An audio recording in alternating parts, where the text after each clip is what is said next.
Hi hello ಗೆಳೆಯರೆ, welcome back to the new video. ಅಪ್ಡೇಟ್ಗೆ ಸ್ವಾಗತ ಸುಸ್ವಾಗತ. ನೋಡಿ, ತುಂಬ ಜನ ಫಸ್ಟ್ ಸೆಮ್ ರಿಸಲ್ಟ್ ಅನ್ನೋದು ಈಗ ಹೆಂಗಾಗಿದೆ ಅಂದರೆ, ನೀವು ಯಾರು ಫಸ್ಟ್ ಸೆಮ್ ಇಂಜಿನಿಯರಿಂಗ್ ಗೊತ್ತೀರಾ ನೀವೆಲ್ಲ ನಮಗೆ ತುಂಬ ಆತ್ಮೀಯರು. ಯಾಕಂದರೆ ನಮಗೆ ಅವಾಗಿಂದ ನಮಗೆ ಫಸ್ಟ್ ಇಂಜಿನಿಯರ್ ಸ್ಟೂಡೆಂಟ್ಸ್ಗೆ ನಮಗೆ ಅದಕ್ಕೋಸ್ಕರ ಮಾಡಿರೋ ಚಾನಲ್ ಇದು. ರಿಸಲ್ಟ್ದು ಏನೇ ಅಪ್ಡೇಟ್ಸ್ ಬಂದರೂ ನೋಟ್ಸ್ ಬಂದರೂ ನಾನು ಹಾಕ್ಬೇಕಂದ್ರೆ ಆ ಚಾನಲ್ ಅವ್ರಿಗೋಸ್ಕರ ಮಾಡಿರೋದು ಚಾನಲ್ ಬಂದ್ಬಿಟ್ಟು. ನೋಡಿ, ಈಗ ಅಲ್ಲಿ ಯಾರು ಫಸ್ಟ್ ಸೆಮ್ ಮುಗಿಸಿ ಈಗ ಸೆಕೆಂಡ್ ಸೆಮ್ಗೆ ನೀವು ಕಾಲಿಡ್ತಿದ್ದೀರಾ, ಲೈಕ್ ಈಗ ಫಸ್ಟ್ ಸೆಮ್ ಎಕ್ಸಾಮ್ ಬರ್ತಿದ್ದೀರಾ ನೀವು, ಈಗ ಯಾರು ಏನಪ್ಪ ಆಗಿದೆ ಅಂದರೆ ಈಗ ನೀವು ಸೆಕೆಂಡ್ ಸೆಮ್ಗೆ ಕಾಲೇಜ್ ಇನ್ನು ನೆಕ್ಸ್ಟ್ 1 ವೀಕಲ್ಲಿ ನಿಮಗೆ ಕಾಲೇಜ್ ಅನ್ನೋದು ಸ್ಟಾರ್ಟ್ ಆಗುತ್ತೆ. ನೋಡಿ, ನಿಮ್ಮದು ರಿಸಲ್ಟ್ ಏನಾಗಿದೆ ಅಂದರೆ ಅಲ್ಲಿ ತುಂಬ ಕಾರ್ಯಕ್ರಮಗಳಿದ್ದಾವೆ. ನೋಡಿ, ನನಗೆ ತುಂಬ ಜನ ಅಂದರೆ ನೋಡಿ ನಾನು ಹೇಳ್ತಾಯಿದ್ದೀನಿ, ಯಾಕಿಂದ 3ನೇ ವೀಡಿಯೋ ಮಾಡ್ತಾಯಿದ್ದೀನಿ. ನೋಡಿ, ಫಸ್ಟ್ ಸೆಮ್ ರಿಸಲ್ಟ್ದು ತುಂಬ ಜನ ನನಗೆ ಕಾಲ್ ಮಾಡ್ತಿದ್ದೀರಾ, DM ಮಾಡ್ತಿದ್ದೀರಾ, ಇನ್ಸ್ಟಾಗ್ರಾಮ್ ಕೂಡ ಮೆಸೇಜ್ ಮಾಡ್ತಿದ್ದೀರಾ, ಮತ್ತು ಹಾಗೂ ತುಂಬ ಜನ ವಾಟ್ಸಪ್ ಕಾಲ್ ಎಲ್ಲ ಮಾಡ್ತಿದ್ದೀರಾ. ಫಸ್ಟ್ ಸೆಮ್ ರಿಸಲ್ಟ್ ಯಾವಾಗ ಅಂತ.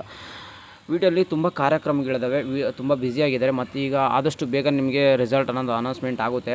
ಆದಷ್ಟು ಬೇಗನೆ ನೋಡಿ, ನಿಮಗೆ ಅವ್ರು ಏನಿಲ್ಲ, ಜಸ್ಟ್ ಡಿಜಿಟಲ್ ವ್ಯಾಲ್ಯೂಯೇಷನ್ ಇರುತ್ತೆ. ಆದಷ್ಟು ಬೇಗನೆ ಮುಗಿಸುತ್ತೆ. ನಾನು ಅದಕ್ಕೇ ಕರೆಕ್ಟಾಗಿ ಒಂದು ಆ್ಯಕ್ಯುರೇಟ್ ಡೇಟ್ ಹೇಳೋಣ ಅಂದ್ಕೊಂಡೆ ತುಂಬ ಪ್ರಯತ್ನಗಳು ಮಾಡ್ತಿದ್ದೀನಿ. ಬಟ್ ಕಡೆಯಿಂದ ಯಾವುದೇ ರೆಸ್ಪಾನ್ಸ್ ಅಂತೂ ನನಗೆ ಬರ್ತಾ ಇಲ್ಲ. ಬೇಕಾದ್ರೆ ಎಕ್ಸಾಂಪಲ್ ನಮ್ಮ ಸ್ಟೂಡೆಂಟ್ ಸೆಕ್ರೆಟರಿ ಯಾರಪ್ಪ ಅಂದರೆ ಅನ್ವಿತ್ ಕಟೀಲ್ ಅಂತಂದು, ಇವರು ಯಲ್ಲಿರುವಂಥ ಎಲ್ಲ ಇನ್ಚಾರ್ಜ್ ಅವರೇ ನೋಡ್ತಿದ್ದಾರೆ. ಜಸ್ಟ್ ಅವ್ರಿಗೆ ನಾನು ಕಾಲ್ ಮಾಡೋಕ್ಕಾಗಲಿಲ್ಲ, ಬಟ್ ಮೆಸೇಜ್ ಅಂತ ಮಾಡಿದ್ದೆ. ಅವ್ರು ರಿಪ್ಲೈ ಮಾಡ್ತಾರೆ ನನಗೆ. ಸರ್, ಫಸ್ಟ್ ಸೆಮ್ ರಿಸಲ್ಟ್ ಯಾವಾಗ ಬರುತ್ತೆ ಅಂತ ಕೇಳಿದೆ. ಅಪ್ಡೇಟ್ ಅಂತಲೇ ಹೇಳ್ತಿದ್ರೆ, ಯಾಕೋ ಒಂದು ಅಕ್ಯುರೇಟ್ ಡೇಟ್ ಅನ್ನೋದು ಅವ್ರು ಅನೌನ್ಸ್ಮೆಂಟಲ್ಲಿ ಮಾಡ್ತಿಲ್ಲ. ನಾನು ನಿನಗೆ ಎಕ್ಸ್ಪೆಕ್ಟೆಡ್ ಡೇಟ್ ಹೇಳ್ಬೇಕಂತಂದರೆ ನೋಡಿ, ಯಾರೇ ಆಗಲಿ ಅದನ್ನ ಈಗ ಏನೋ ಒಂದು ಎಕ್ಸ್ಪೆಕ್ಟೆಡ್ ಡೇಟ್ ಹೇಳ್ಬೋದು, ಆಮೇಲೆ ಸಡನ್ನಾಗಿ ಫೇಕ್ ಆಗ್ಬಾರ್ದಲ್ಲ. ನಾನು ಇನ್ನೊಂದು ಶ್ಯೂರಿಟಿ ಕೊಡ್ತೀನಿ, ಖಂಡಿತ ಈ ಮಂತ್ ಒಳಗಡೆ ಬರುತ್ತೆ. ನೆಕ್ಸ್ಟ್ 1 ವೀಕ್ ಆರ್ 2 ವೀಕ್ಸಲ್ಲಿ ರಿಸಲ್ಟ್ ಬರುವಂಥ ಸಾಧ್ಯತೆಗಳು ತುಂಬ ಇದ್ದಾವೆ. ಸರ್, ಎಕ್ಸ್ಪೆಕ್ಟೆಡ್ ಡೇಟ್ ದಿಸ್ ಮಂತಲ್ಲಿ ಬರುತ್ತೆ ಅಂದರೆ ಅವ್ರು ಜಸ್ಟ್ ವಿಲ್ ಕೀಪ್ ಅಪ್ಡೇಟೆಡ್ ಅಂತ ಹೇಳ್ತಿದ್ದಾರೆ. ಅದಕ್ಕೋಸ್ಕರ ನಾನು ಹೇಳ್ತಿರೋದು, ಫಸ್ಟ್ ಸೆಮ್ ಸ್ಟೂಡೆಂಟಿಗೆ ಒಂದೇ ಒಂದು ಮಾತು ಹೇಳ್ತೀನಿ ನೋಡಿ, ರಿಸಲ್ಟ್ ಯಾವಾಗಿದೆ ಬರಲಿ, ರಿಸಲ್ಟ್ ಬಗ್ಗೆ ಅಷ್ಟೊಂದು ತಲೆ ಕೆಡಿಸ್ಕೊಳ್ಕೊಬೇಡಿ. ಅಲ್ಲಿ ನೀವು ಫಸ್ಟ್ ಸೆಮ್ ಬರ್ದಿದ್ದೀರಾ, ಅದಕ್ಕೋಸ್ಕರ ಇಷ್ಟೊಂದು ಕ್ಯೂರಿಯಾಸಿಟಿ ಇರುತ್ತೆ ಅಂತ ನನಗೆ ಗೊತ್ತಿದೆ. ಬಟ್ ಆದರೂ ನಿಮಗೆ ಸೆಕೆಂಡ್ ಸೆಮ್ಮಲ್ಲಿ ಏನಿದ್ದಾವೆ ಸಬ್ಜೆಕ್ಟ್ಗಳು, ಈಗ ಪಿ ಸೈಕಲ್ ಇದ್ದರೆ ಸಿ ಸೈಕಲ್ ಇರೋ ಥರ ಅಂತ ನೋಟ್ಸ್ಗಳು ಇಸ್ಕೊಂಡು ಅದ್ರ ಬಗ್ಗೆ ಸಿಲೆಬಸ್ಸು, ಸ್ಕೀಮು ಮತ್ತು ಏನಾದರೂ ಒಂದು ಸ್ಕಿಲ್ನ ಡೆವಲಪ್ಮೆಂಟ್ ಮಾಡೋಕ್ಕೆ ಯೂಸ್ ಮಾಡ್ಕೊಳ್ಳಿ. ಈಗಿರೋ ಟೈಮೇ ನಿಮಗೆ ಇಲ್ಲ ಅಂದರೆ ಇನ್ನೂ ಏನಪ್ಪ ಅಂದರೆ ತುಂಬ ಬೋರಲ್ಲಾಗಿರುತ್ತೆ ಫಸ್ಟ್ ಸೆಮ್ ಪೂರ್ತಿ.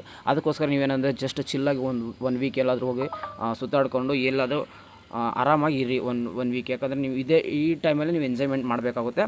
ಮತ್ತು ತಿರ್ಗಿ ಕಾಲೇಜ್ ಸ್ಟಾರ್ಟ್ ಆಗಿ ಯಥಾ ಪ್ರಕಾರ ನೀವು ಕಾಲೇಜಿಗೆ ಹೋಗೋದು ಬರೋದಾಗಿರುತ್ತೆ. ಇನ್ನೇನಿಲ್ಲ ಸ್ಟೂಡೆಂಟ್ಸ್, ನಾನು ನಿಮ್ಗೆ ಹೇಳೋದಂದರೆ ಜಸ್ಟ್ ಏನಪ್ಪ ಅಂದರೆ ನಿಮ್ಮ ನೋಟ್ಸ್ಗಳು ಇದರ ಡೌನ್ ಮಾಡಿಕೊಂಡು ಅದ್ರ ಬಗ್ಗೆ ಜಸ್ಟ್ ಥಿಂಕ್ ಮಾಡಿ, ಏನೇನಿದ್ದಾವೆ, ಯಾವ ಸಬ್ಜೆಕ್ಟ್ ಇದ್ದಾವೆ, ಏನೇನು ಓದಬೇಕು, ಒಂದು ಬ್ಲೂ ಪ್ರಿಂಟ್ ಥರ ಹಾಕ್ಕೊಳ್ಳಿ. ಇಲ್ಲಪ್ಪ ಅಂದರೆ ನನಗೆ ಈಗ ಎಕ್ಸಾಮ್ಸ್ ಕ್ಯಾಶುವಲ್ ಆಗಿ ಕಾಲೇಜ್ ಸ್ಟಾರ್ಟ್ ಆದಾಗೆ ಓದ್ಕೋತೀನಿ, ಅಷ್ಟೇ ಸಾಕು. ನಿಮಗೆ ಎಷ್ಟೋ 9+ CGPA ತೆಗಿಬೋದು. ಎಷ್ಟು ನೀವು ಜಸ್ಟ್ ಕಾಲೇಜ್ ಟೈಮಲ್ಲಿ ಓದಿದ್ರು ಕೂಡ. ಈಗೇನಪ್ಪ ಅಂದರೆ ರಜಾ ಸಿಕ್ಕಿದೆ, ಜಸ್ಟ್ ಎಲ್ಲಾದರೂ ಟ್ರಿಪ್ಗೋ ಟೂರ್ಗೋ ಫ್ರೆಂಡ್ಸ್ ಜೊತೆ ಸುತ್ತಾಡ್ಕೊಂಬನ್ನಿ. ಅದ್ರ ಬಗ್ಗೆ ತಲೆ ಕೆಡಿಸ್ಕೊಬೇಡಿ. ರಿಸಲ್ಟ್ ಏನಾದರೂ ಒಂದು ಸಣ್ಣ ಅಪ್ಡೇಟ್ ಬಂದರೂ ನಮ್ಮ ವಾಟ್ಸಪ್ ಚಾನಲ್ ಜಾಯ್ನ್ ಆಗಿರಿ, ಅದಕ್ಕೆ ಹೇಳೋದು. ಇಲ್ಲಾಂದರೆ ನಮ್ಮ ಯೂಟ್ಯೂಬ್ ಚಾನಲ್ ಸಬ್ಸ್ಕ್ರೈಬ್ ಮಾಡ್ಕೊಂಡು ಕೂಡ ನಾನು ಏನೇ ಒಂದು ಸಣ್ಣ ಅಪ್ಡೇಟ್ ಬಂದರೆ ನಾನು ನಿಮ್ಗೆ ತಿಳಿಸ್ತೀನಿ. ಇನ್ನೇನಪ್ಪ ಅಂದರೆ ಸಡನ್ ತಿಳಿಸೋಕ್ಕಾಗಿಲ್ಲ ಅಂದರೆ, ನಾನು ಯಾವುದೋ ಒಂದು ಸಣ್ಣ ಬಿಸಿ ವರ್ಕಲ್ಲಿ ಇದ್ದಂದ್ರೆ ಕೂಡ ವಾಟ್ಸಪ್ ಚಾನಲ್ ಜಾಯ್ನ್ ಆಗಿರಲ್ಲ, ಜಸ್ಟ್ ಒಂದು ಮೆಸೇಜ್ ಅದನ್ನು ಮಾಡ್ತೀನಿ, ಇದರ ರಿಸಲ್ಟ್ ಬಿಟ್ಟಿದ್ದಾರೆ, ಇಲ್ಲಾಂದರೆ ಈ ಥರ ಒಂದು ಅಪ್ಡೇಟ್ ಆಗಿದೆ, ಏನೇ ಒಂದು ಅಪ್ಡೇಟ್ ಇದ್ದರೆ ನಾನು ತಿಳಿಸ್ತೀನಿ. ಅದಕ್ಕೋಸ್ಕರ ನಮ್ಮ ಚಾನಲ್ ಸಬ್ಸ್ಕ್ರೈಬ್ ಆಗಿಕೊಂಡಿರಿ, ಹಾಗೂ ವಾಟ್ಸಪ್ ಚಾನಲ್ ಕೂಡ ಜಾಯ್ನ್ ಆಗಿರಿ. ಯಾವುದೇ ನೋಟ್ಸ್ ಕೂಡ ಅದು ನಮ್ಮ ವಾಟ್ಸಪ್ ಚಾನಲ್ ಸಿಗುತ್ತೆ. ಏನು ತುಂಬ ಜನ ಕ್ವಶನ್ಸ್ ಕೇಳ್ತಿದ್ರಲ್ಲ, ಯಾರಿಗೆ ಫಸ್ಟ್ ಸೆಮ್ ರಿಸಲ್ಟು ನಿಮ್ಮ ಫ್ರೆಂಡ್ಸ್ ಎಲ್ಲ ಕೇಳ್ತೀರಿ, ಈ ವಿಡಿಯೋ ಅವ್ರಿಗೆ ಶೇರ್ ಮಾಡಿ, ಯಾವಾಗ ರಿಸಲ್ಟ್ ಬರುತ್ತೆ ಅನ್ನೋದು ನಿಮಗೊಂದು ಕ್ಲಾರಿಟಿ ಸಿಗುತ್ತೆ. ನೋಡೋಣ, ಇನ್ನೂ 1 ವೀಕ್ ಆರ್ 2 ವೀಕಲ್ಲಿ ನಿಮಗೆ ರಿಸಲ್ಟ್ ಬರುವಂಥ ಸಾಧ್ಯತೆಗಳು ತುಂಬ ಇದ್ದಾವೆ. ರಿಸಲ್ಟ್ ಬಂದ ತಕ್ಷಣ ನಿಮ್ಗೆ ಅಪ್ಡೇಟ್ ಮಾಡ್ತೀನಿ. ಸಿಗೋಣ ಗಾಯ್ಸ್ ನೆಕ್ಸ್ಟ್ ವಿಡಿಯೋದಲ್ಲಿ, ಯಾವುದೇ ಒಂದು ನೆಕ್ಸ್ಟ್ ಒಳ್ಳೆ ವಿಡಿಯೋದಲ್ಲಿ ಸಿಗ್ತೀನಿ. Good day, love you guys all, bye.